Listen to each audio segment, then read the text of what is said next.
तो बहुत दिन बाद में फेसबुक पे लाइव आने का मकसद ये है कि अपना मुद्दा ये था,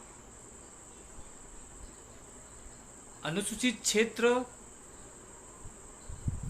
में जो नगर पालिका, नगर निगम है, नगर परिषद है, उनके द्वारा मास्टर प्लान तैयार किया जाना। नगरीय विकास परिषद चाहे किसी भी राज्य में सरकारें होती है, उसमें नगरीय विस्तार के लिए एक प्लान बनता है, उसको मास्टर प्लान कहते हैं। और मास्टर प्लान आदिवासी इलाके में हमारे लोगों को पता ही नहीं चलता है, और ये मास्टर प्लान बन के तैयार हो जाता है, और जब तैयार होता है और जब तक पता चलता है तब तक बहुत देर हो चुकी होती है। मास्टर प्लान में ये तय होता है कि विगत 20 सालों के बाद में कौन सा इलाका लिया जाएगा, कौन सा इलाका में क्या मैदान होगा, कहाँ पे क्या कॉलोनी बसेगी, न जाने कितने ये बैठे बैठे एसी वाले कमरे में सारा प्लान बनाते हैं, उसको ही मास्टर प्लान कहा जाता है। और ये मास्टर प्लान आदिवासी इलाके में आदिवासियों के लिए मर्डर प्लान है। मास्टर प्लान नहीं है, ये मर्डर प्लान है। इसको सिंपल भाषा में समझ ले तो मर्डर प्लान है। अब हम लोग चिल्ला चिल्ला के बोल रहे हैं कि आदिवासी इलाके में नगर पालिका, नगर निगम, नगर परिषद आर्टिकल 244(1) के तहत और उसके अंतर्गत 243(ZC) के तहत नगर पालिका, नगर निगम गैर कानूनी है, गैर संवैधानिक है, हम आदिवासी इलाके में हो ही नहीं सकते। लोगों को जानकारी नहीं है, इसलिए लोग उसका प्रचार कर देते हैं। नहीं, नगर पालिका बनेगी तो हमको ये सुविधा होगी, ये सुविधा होगी, वो सुविधा होगी। कुछ सुविधा नहीं होती।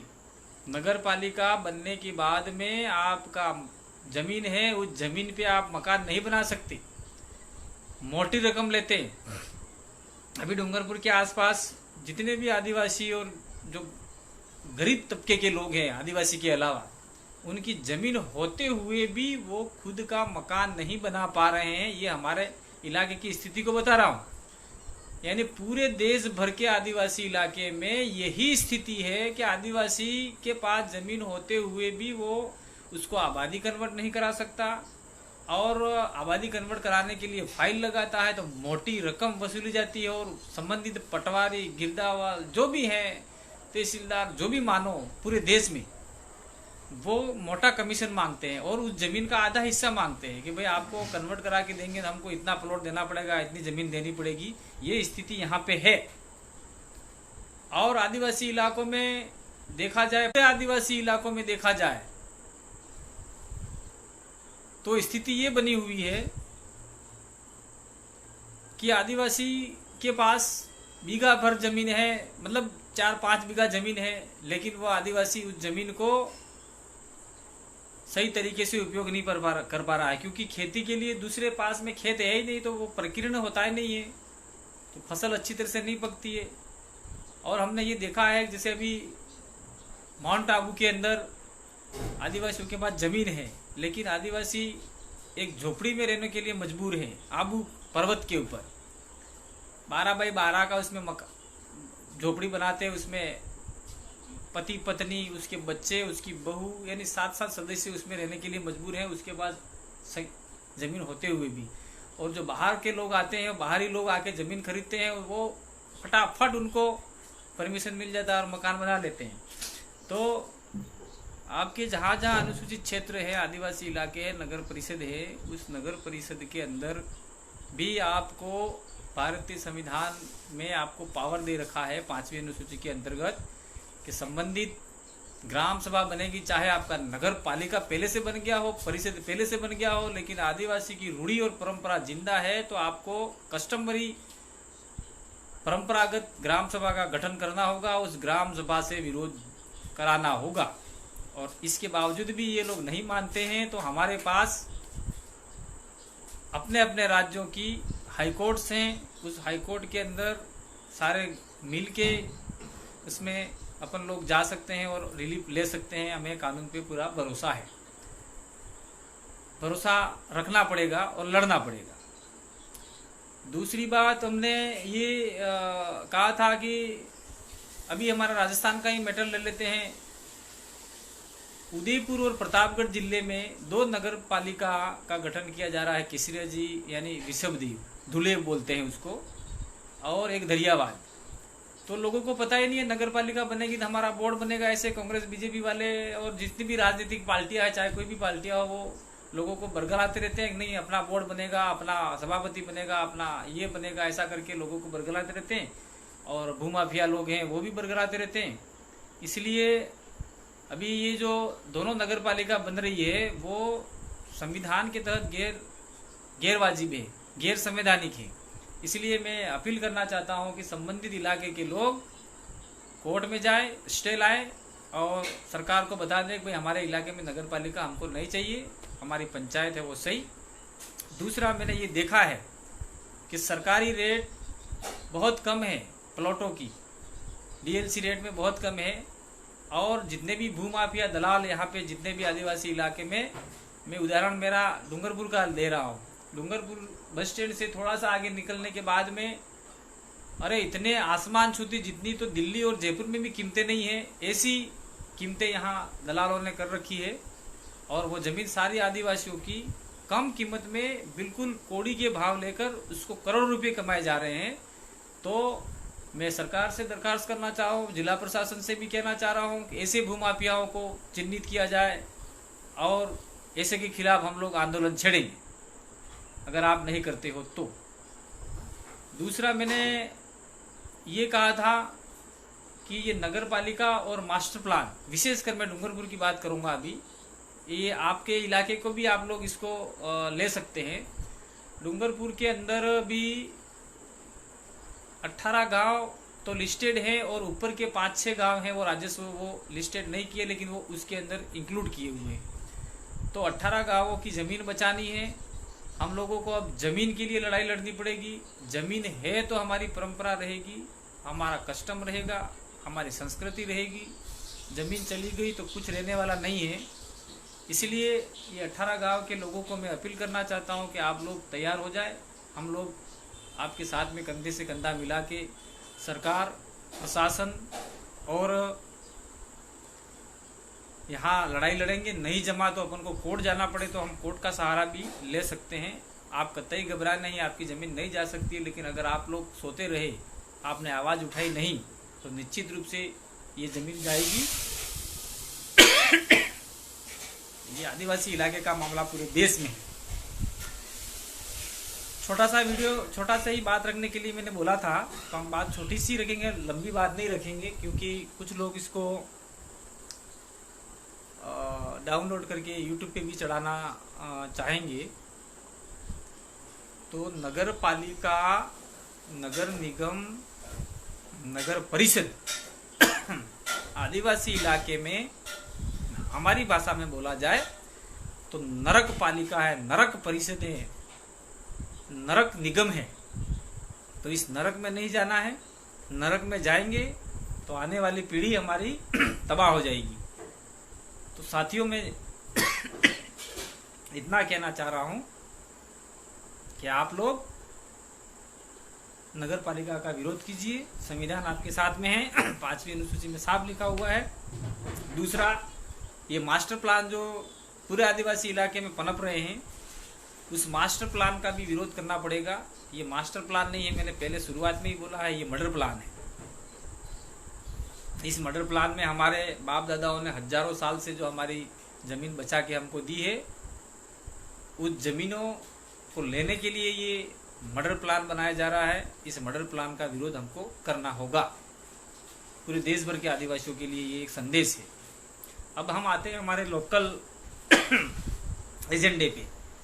अभी गए साल काकरी डूंगरी मुकदमे हुए फर्जी तरीके से, जिसमें कांग्रेस, बीजेपी, बीटीपी और अन्य राजनीतिक दल और आदिवासी जितने भी सामाजिक संगठन, जन संगठन, सारे ने भाग लिया।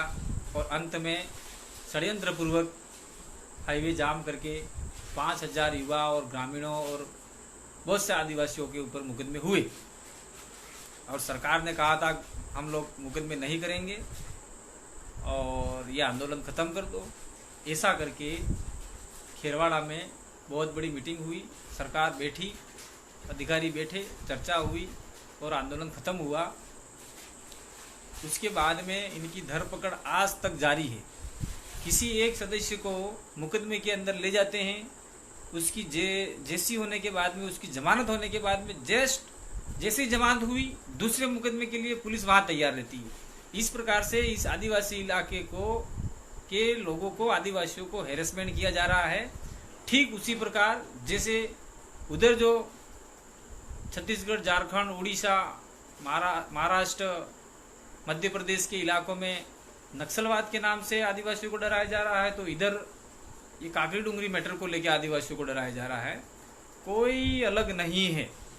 एन केन प्रकारन आदिवासियों को डराना, धमकाना और उसमें हो रहे जन जागरण को रोकना, यही सरकार का मकसद है। चाहे कांग्रेस हो, चाहे बीजेपी हो, कतई हमारा भला करने वाले नहीं है।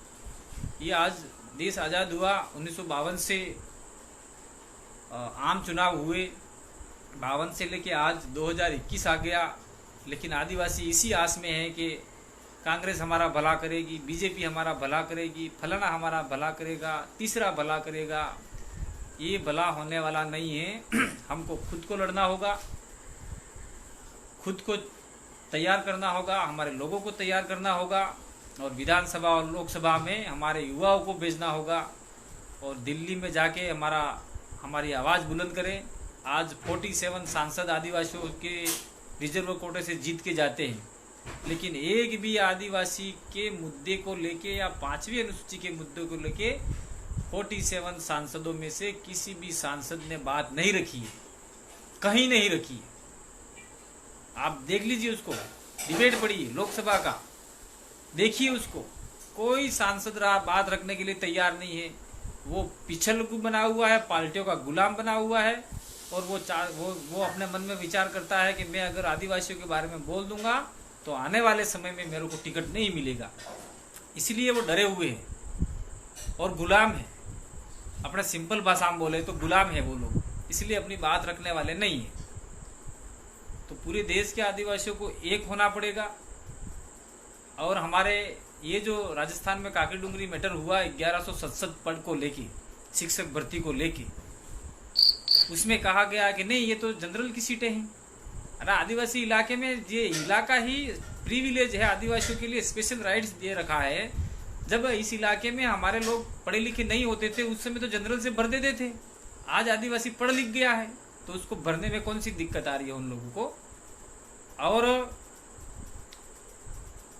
अभी वर्तमान में मेवाड़ भिलकोर जो अंग्रेजों द्वारा बनाई गई बटालियन थी, उसके अंदर धीरे धीरे गैर आदिवासी को डाला गया और आज की तारीख में स्थिति ये बन गई है कि आरक्षण गैर आदिवासी को हो गया। आदिवासियों के लिए उसका मेरिट ऑफ कट गया 58 और उनके लिए गया 51। तो रिजर्वेशन किसको हुआ?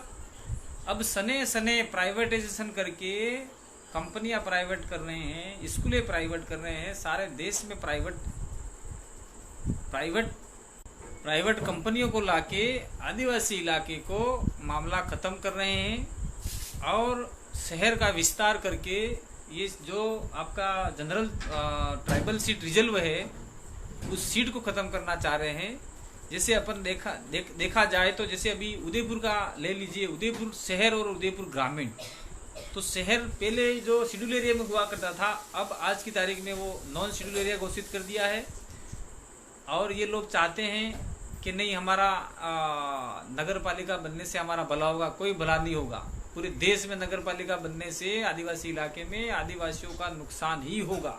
आप सभापति बन जाएंगे, आप नगर पालिका के अध्यक्ष बन जाएंगे, लेकिन हमारा जो नस्ल है, हमारे समुदाय, हमारा कौम है, उसका कहीं न कहीं बहुत बड़ा नुकसान होगा साथियों।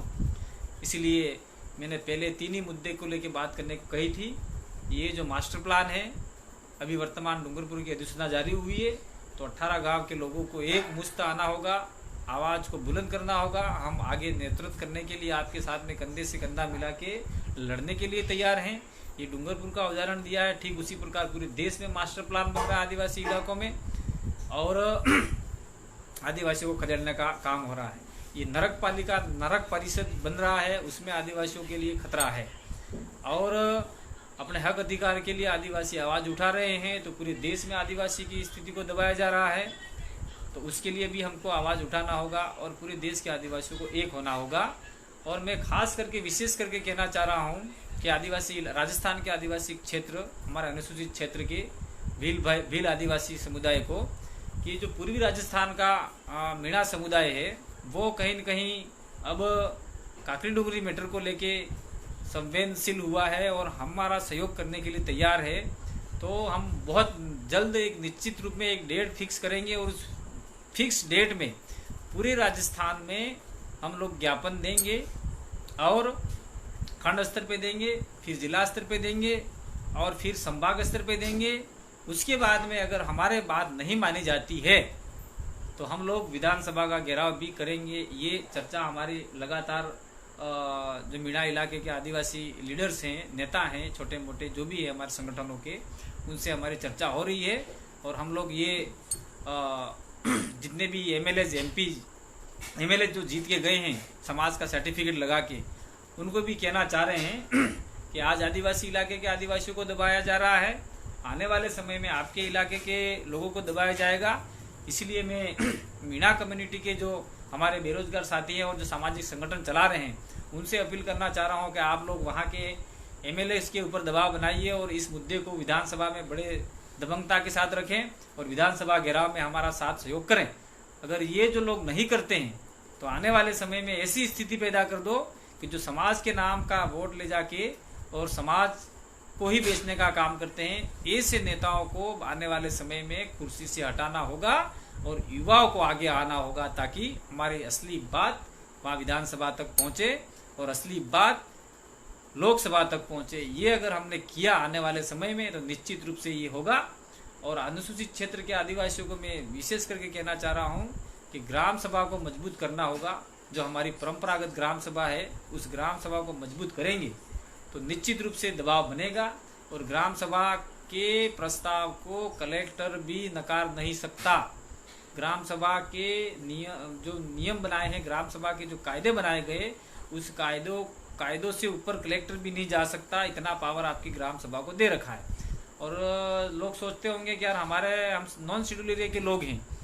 आदिवासी कहीं पे भी निवास करता हो, आवास करता हो, उसका मकान बना हो, चाहे शेड्यूल एरिया में हो चाहे नॉन शेड्यूल एरिया में हो, लेकिन अपनी रूढ़ी और परंपरा के साथ में वो अगर रह रहा है तो कस्टमरी परंपरा के आधार पे आप 13(3) क और आर्टिकल 13(3) क के तहत आप लोग ग्राम सभा का निर्माण कर सकते हो। ये साफ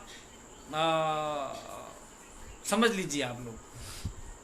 कोलकाता जैसे बड़े शहर के अंदर कुछ वार्ड है, उसमें ग्राम सभा बनी हुई है। बॉम्बे में ग्राम सभा बनी हुई है कुछ जगह पे। तो जैसे आपके उदयपुर में बन सकती है, जयपुर में बन सकती है और कोटा में बन सकती है, जहाँ जहाँ आदिवासी रह रहे हैं वहाँ बन सकती है। और हमारे विशेषकर ये 5-6 जिले जो आदिवासी इलाके के आ रहे हैं, उसके लिए तो डबल पावर है।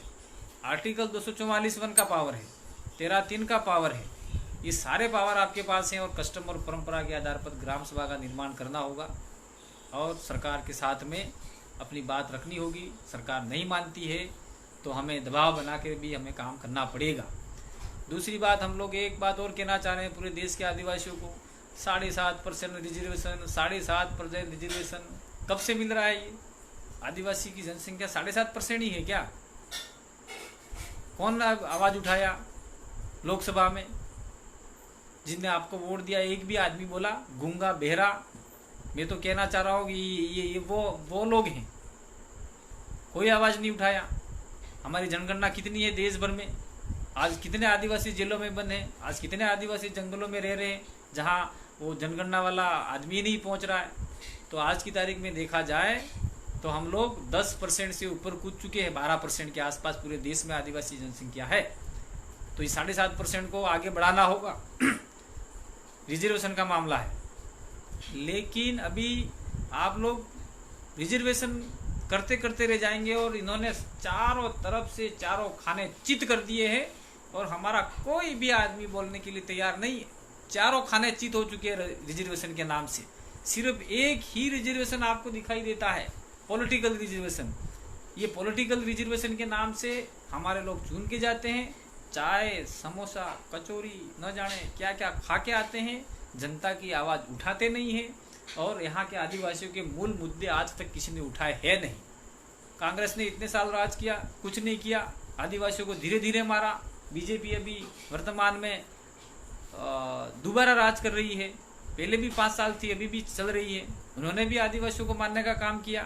अभी छत्तीसगढ़ के अंदर कैंप के नाम से सीआरपी कैंप वालों ने आदिवासियों को पे गोलियां चलवाई और अखबार वाले मना कर रहे हैं। अखबार की मीडिया, हमने जो मीडिया सोशल मीडिया से पता चला कि ये तो अपनी डिमांड कर रहे थे और जबरन गोलियां चलवा दी। अखबार वाले कह रहे हैं कि फायरिंग में वो ग्रामीण मारे गए और वो कह रहे हैं कि नहीं, ग्रामीण नहीं थे, नक्सलाइट थे। तो आदिवासी की आवाज़ दबाई जा रही है। देश भर में आदिवासी कहीं न कहीं दबाया जा रहा है। और हमारे साथ में जो समुदाय रहता आया है, अगर आदिवासियों का विरोध नहीं कर रहा है, जो अन्य समाज है दूसरा, और हमारे कंधे से कंधा मिला के चल रहा है, तो ऐसे लोगों को भी हम लोग कहना चाह रहे हैं कि आदिवासी के साथ में रहेंगे तो आपकी रक्षा सुरक्षा होगी। इसलिए आप लोग कतई ये इस चीज़ से घबराए नहीं। भ्रांति कुछ फैल रही है। और अभी बहुत सारे मुद्दे हैं, लेकिन आज ये 3 मुद्दे थे, लेकिन एक मुद्दा मैंने और साथ में जोड़ दिया है। तो जो साथी इस वीडियो को देख पा रहे हैं, मेरी बात को सुन पा रहे हैं, कहीं न कहीं आगे बात कीजिए। कमेंट तो आपके बहुत सारे आ रहे हैं, लेकिन हमने एक बार यूट्यूब पे भी लाइव होके कहा था कि भाई हम लोग आपके कमेंटों का जवाब नहीं दे पाएंगे, सिर्फ अपनी बात रख पाएंगे। और ये जो कोरोना महामारी का मामला आया है, उसमें अभी आप लोग सचेत सावधान रहें और सरकारी गाइडलाइन का पालन भी करना है।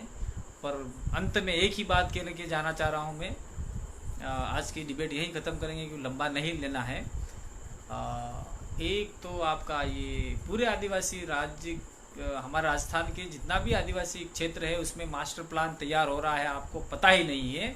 उसमें आपका संबंधित जहाँ जहाँ नगर पालिका नगर परिषद है वहाँ का एमएलए साइन करता है। तो एमएलए का उत्तरदायित्व है कि आदिवासी और जो भी अन्य वर्ग का जो भी गरीब आदमी है उसके प्रति उत्तरदायित्व है, क्योंकि उन्होंने उसका वोट लेके वो एमएलए बना है। तो और जहाँ सरकार के एमएलए हैं और सरकार के एमएलए नहीं हैं, तो ऐसा सरकारी नुमाइंदा वहाँ तैयार करते हैं, ऐसा जनप्रतिनिधि करते हैं कि भाई आपको सारा देखना है, तो वो लोग उसको तय करते हैं।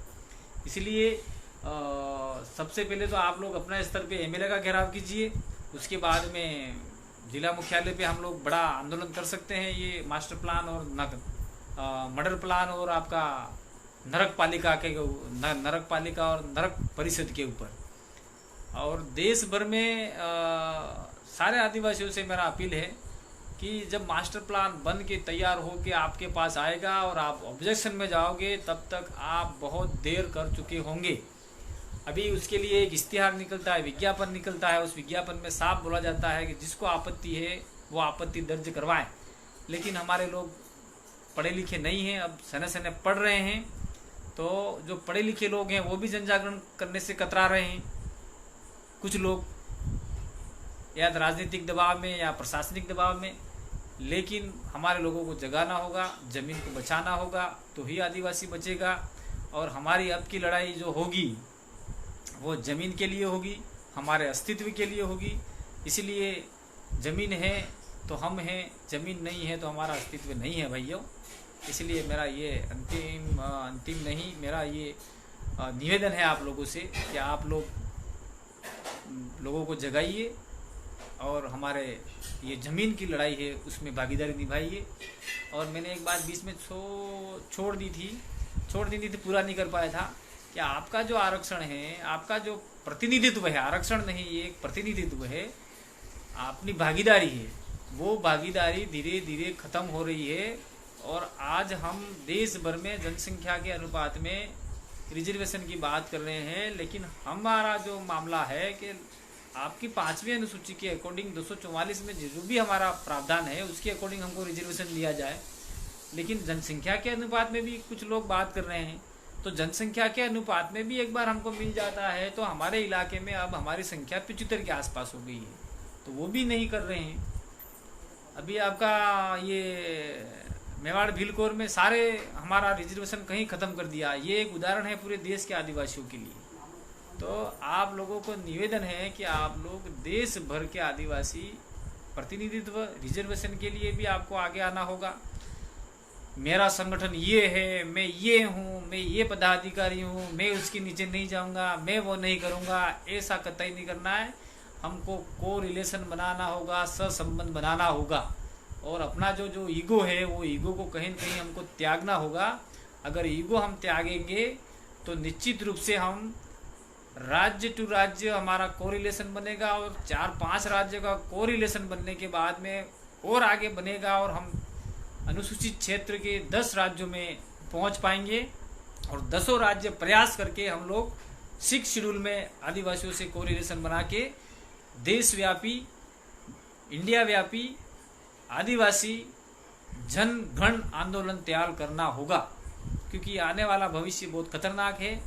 पॉलिसियाँ बन चुकी है, आरक्षण आपका संविधान के नाम पे हमको थोड़ा थोड़ा वो किया जा रहा है। संविधान पूरा अमेंडमेंट हो चुका है, और आदिवासियों के जितने भी राइट्स हैं वो राइट्स कहीं न कहीं मारे जा रहे हैं।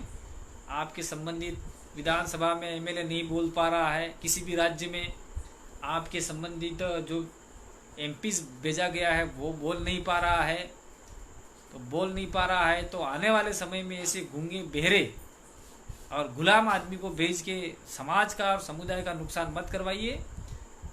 70-75 सालों से नुकसान करवा ही रहे हैं हम लोग, इसलिए हमको जागना पड़ेगा, नहीं तो आने वाला समय बहुत खतरनाक आने वाला है।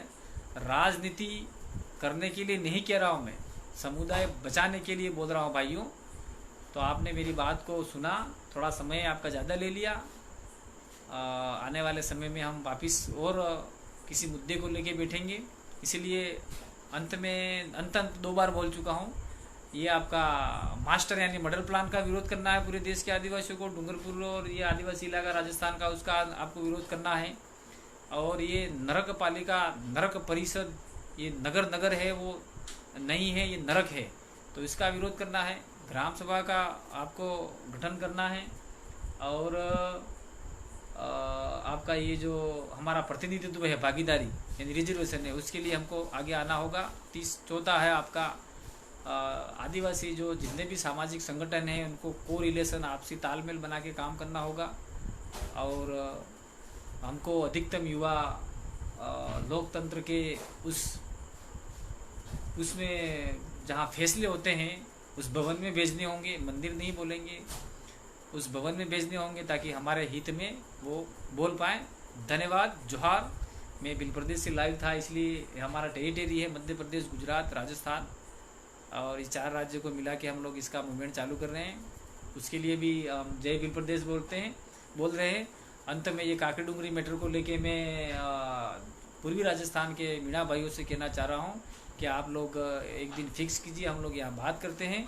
हमने तो 5-6 बार ज्ञापन दे चुके हैं, एक बार और ट्राई करते हैं। उस ट्राई में कोई न कोई संदेश निकल के आएगा, सरकार दबाव में आए तो हम लोग मिल के काम करेंगे। निश्चित रूप से आने वाले समय में हम लोग अभी हमारा ये बिलों का पहला आंदोलन नहीं था, उधर गुजर आंदोलन हुआ, उधर रेल की पटरियाँ उखाड़ दी, ये कर दिया, वो कर दिया। आज सारे मुकदमे वापस हो गए। यहाँ बेरोजगार लड़के बैठे थे, उनके ऊपर मुकदमे वापस नहीं हो रहे हैं। एक मुकदमा है तो दूसरे में ले रहे हैं, तीसरे में ले रहे हैं, 25-25 मुकदमे में उनका नाम घसीटा जा रहा है। ये देश का कोई पहला आंदोलन नहीं है, आदिवासी हजारों आंदोलन करता आया है, और ये जो आंदोलन दूसरी जगह हो रहे हैं उनके सारे मुकदमे वापस लिए जा रहे हैं, और ये आदिवासियों को दबाने के लिए सारा षड्यंत्र रचा जा रहा है। तो अब हम लोग अब चाहे कुछ भी हो, हम लोग डरने वाले नहीं। गिरफ्तार करना हो तो कर लीजिए, हम कानून से लड़ेंगे। और मीणा भाइयों से निवेदन है कि इसमें आप साथ सहयोग दे रहे हैं, आप लोगों का बहुत बहुत शुक्रिया। खास करके कल बनवारी लाल सुथा का जो स्टेटमेंट आया था उसका हम समर्थन करते हैं, और हम लोग निश्चित रूप से यहाँ के और वहाँ के कोरिलेशन बना के पूरे राजस्थान में एक ज्ञापन देवें।